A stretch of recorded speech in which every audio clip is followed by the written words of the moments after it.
అరణ్యం బయలుదేరేటప్పుడు లక్ష్మణుడు అంటే సుమిత్ర దగ్గరికి పోయి, తన తల్లి అయిన సుమిత్ర దగ్గరికి పోయి ఆజ్ఞ అడుగుతాడనమాట. అంగీకారం తెలపమంటాడు. అప్పుడు సుమిత్ర అది చెప్తుందనమాట.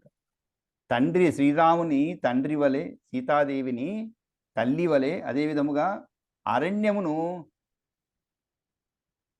నీవు అయోధ్య రాజ్యముగాను భావించి అచ్చట శ్రీరామచంద్రునికి సేవ చేస్తూ ఆయన ఆజ్ఞానుసారంగా నడుచుకొనుచు ఎల్లవేళలా కాపాడుచూ ఉండమని చెప్పి అన్న వెంట ఉండమని చెప్పి సుమిత్ర చెప్తుందన్నమాట. మనకి జ్ఞాపకం వచ్చి ఉండాలి చదివినప్పుడు.